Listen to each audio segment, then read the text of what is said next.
Crônicas do Amanhecer, por Feijão Centro Espírita Allan Kardec de Balneário Gaivota, 12 de novembro de 2019. Quem é Anubis, que virou meme pedindo para você baixar a bola? Nas últimas horas, um meme do que parece ser uma mistura de animal com ser humano com mãos estendidas viralizou nas redes sociais. Em uma publicação no Twitter da conta Filosofia Moderna, a legenda diz que o Anubis está pedindo para você baixar a bola. Em menos de 24 horas, foram mais de 2,5 mil retweets e quase 9 mil curtidas na publicação. Como uma simples foto pode ter gerado tanto engajamento? A figura estranha é Anubis. Já ouviu falar? De acordo com a mitologia egípcia, trata-se de uma espécie de protetor, guia e guardião dos mortos que tinha a cabeça de um chacal animal parecido com raposas e cães e corpo de ser humano. Ele foi representado desta forma por cuidar dos mortos que, segundo a lenda, eram enterrados em covas rasas. Daí a justificativa de se ter uma cabeça de animal. É claro que o meme não condiz perfeitamente com a ilustração oficial de Anubis. No Twitter, a criatura aparece pedindo calma a alguém, já a representação padrão mostra o corpo segurando um bastão em uma mão e uma espécie de chave em outra. De qualquer forma, não faltou bom humor nas redes sociais. O espírito Emmanuel, através da psicografia de Francisco Cândido Xavier em 1938 no livro A Caminho da Luz e Edgar Armond em 1951 no livro Exilados de Capela tratam da civilização egípcia.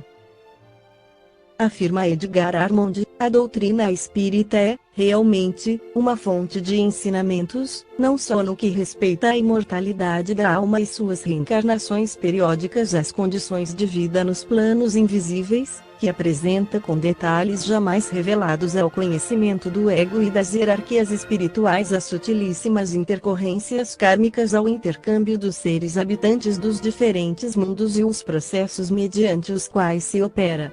Como também ao complexo e infinito panorama da vida cósmica que, como uma imensa fonte, escachoa e turbilhona no eterno transformismo que caracteriza e obriga a evolução de seres e de coisas.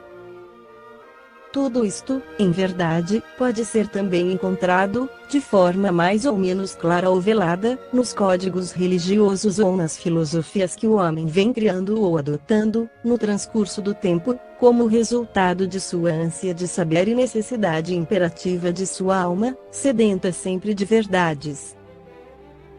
Assim, sabemos agora que esta humanidade atual foi constituída, em seus primórdios, por duas categorias de homens, a saber uma retardada, que veio evoluindo lentamente, através das formas rudimentares da vida terrena, pela seleção natural das espécies, ascendendo trabalhosamente da inconsciência para o instinto e deste para a razão homens, vamos dizer autóctones, componentes das raças primitivas das quais os primatas foram o tipo anterior mais bem definido e outra categoria, composta de seres mais evoluídos e dominantes, que constituíram as levas exiladas da Capela, o belo orbe da constelação do Cocheiro a que já nos referimos, além dos inumeráveis sistemas planetários que formam a portentosa, inconcebível e infinita criação universal.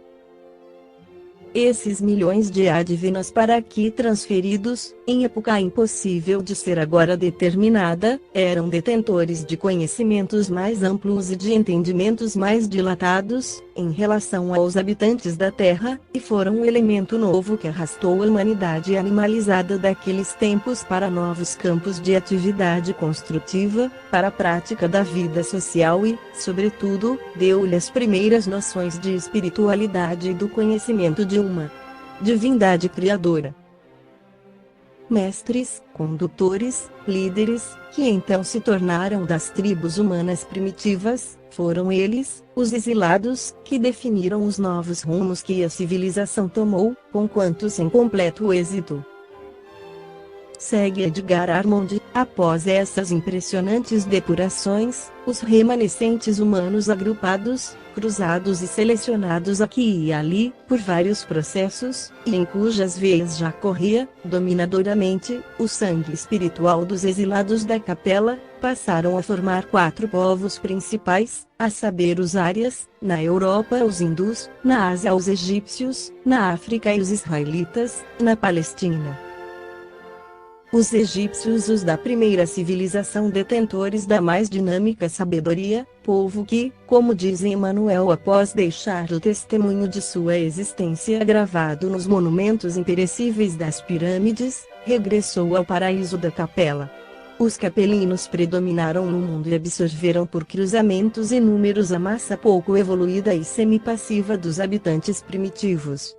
É verdade que não foi, nem tem sido possível até hoje, obter-se a fusão de todas as raças numa só, de características uniformes e harmônicas no que respeita principalmente à condição moral que dá margem a que no planeta subsistam, coexistindo, tipos humanos da mais extravagante disparidade, antropófagos ao lado de santos, silvícolas ao lado de supercivilizados. Isto, todavia, se compreende e justifica ao considerar que a Terra é um orbe de expiação, onde forças diversas e todas de natureza inferior se entrechocam, rumo a uma homogeneidade que só futuramente poderá ser conseguida. Mas, por outro lado, também é certo o que, se não for a benéfica enxertia representada pela imigração dos capelinos, muito mais retardada ainda seria a situação da Terra no conjunto dos mundos que compõem o seu sistema sideral, mormente no campo intelectual. Assim como na mitologia grega, a mitologia egípcia teve deuses metade homem e metade animal. Assim, pois, a lembrança do paraíso perdido e a mística da salvação pelo regresso tornaram-se comuns a todos os povos e influíram poderosamente no estabelecimento dos cultos religiosos e das doutrinas filosóficas do mundo, e ainda mais se fortificaram e tomaram corpo, mormente no que se refere aos descendentes de Abraão, quando Moisés a isso se referiu, de forma tão clara e evidente, na sua Gênese, ao revelar a queda do primeiro homem e a maldição que ficou pesando sobre toda a sua descendência.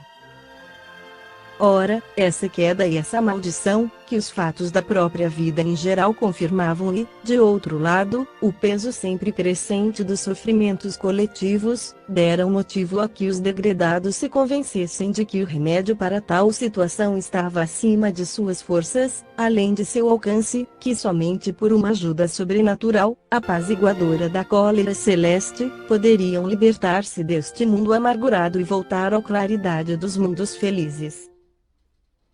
Fracassando como homens e seguindo os impulsos da intuição imanente, voltaram-se desesperados para as promessas do Cristo, certos de que somente por esse meio alcançariam sua libertação. Daí a crença e a esperança universais em um Messias Salvador. Esta foi a crônica do amanhecer de 12 de novembro de 2019. Por Feijão Centro Espírita Allan Kardec de Balneário Gaivota. Que a paz esteja com todos.